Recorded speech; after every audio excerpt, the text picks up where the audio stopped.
क्या आपने कभी ढाबे वाली मसाला भिंडी ट्राई किया है?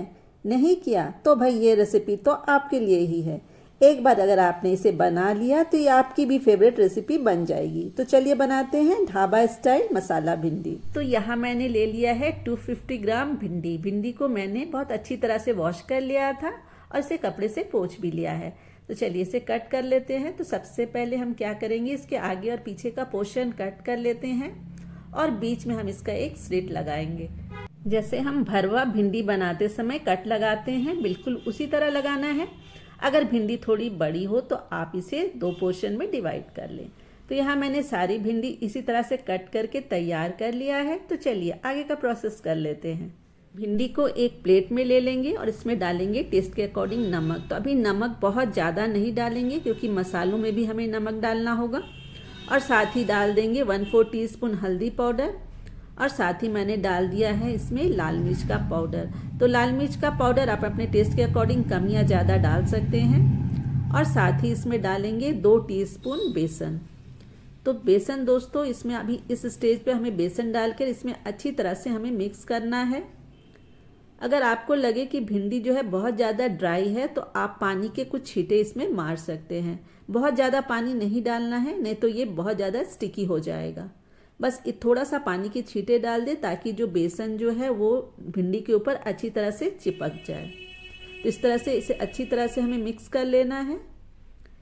तो देखिए मैंने इसे अच्छी तरह से मिक्स कर लिया है। तो चलिए आगे का प्रोसेस करते हैं।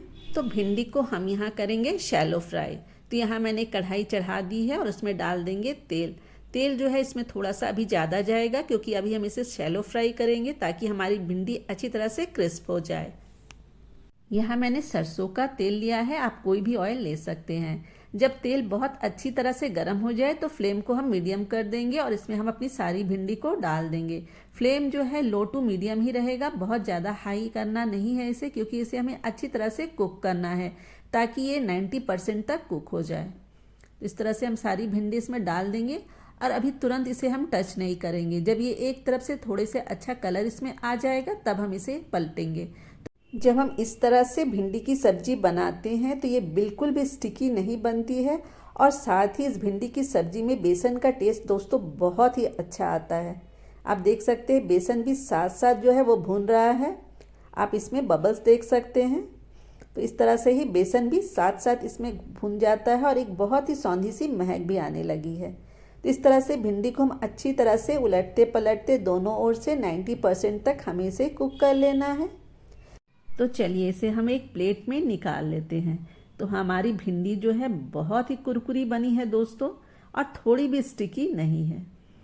अब उसी कढ़ाई में जो तेल बचा हुआ है उसमें हम डाल देंगे 1/4 टीस्पून गोटा जीरा और साथ ही मैंने 2 लाल मिर्च इसमें डाल दी है। जीरा जब अच्छी तरह से चटक जाए तब हम इसमें डालेंगे 2 प्याज।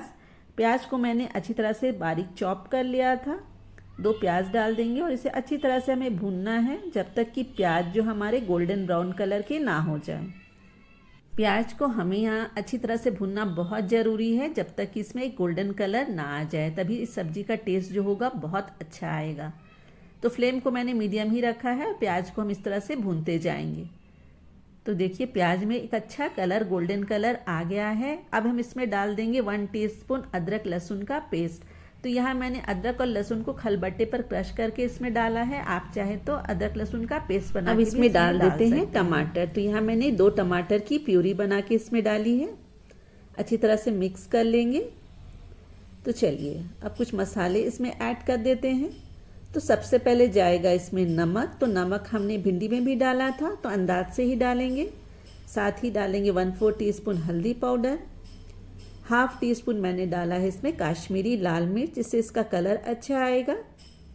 आप चाहे तो तीखी वाली लाल मिर्च भी डाल सकते हैं। और साथ ही डाल देंगे 1 टीस्पून धनिया पाउडर और 1/2 टीस्पून इसमें मैंने डाला है भुने हुए जीरे का पाउडर।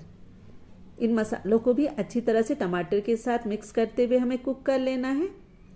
इसे तब तक कुक करेंगे जब तक कि ऑयल जो है वो सेपरेट ना होने लगे। थोड़ी सी कसूरी मेथी हाथों से क्रश करके डाल देंगे, इससे इसका टेस्ट बहुत ही अच्छा आता है। और इसे अच्छी तरह से मिक्स करते हुए इसे कुक कर लेंगे। तो आप देख सकते हैं ऑयल जो है वो सेपरेट होने लगा है। तो अब इसमें डालेंगे 1 कप गर्म पानी।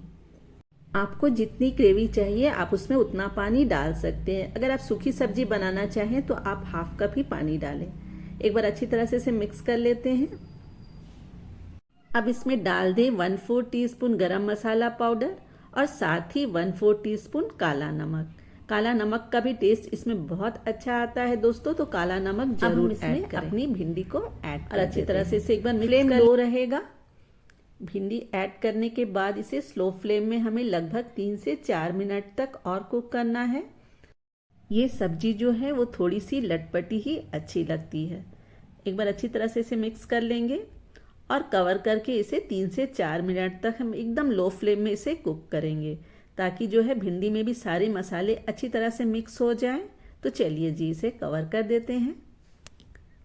3 मिनट हो गए हैं तो कवर हटा के एक बार चेक कर लेते हैं। तो आप देख सकते हैं हमारी सब्जी जो है बनकर बिल्कुल तैयार है।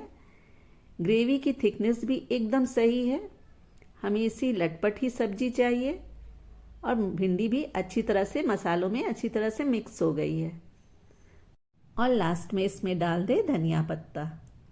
तो लीजिए झटपट बनके तैयार हो गई है हमारी ढाबा स्टाइल मसाला भिंडी।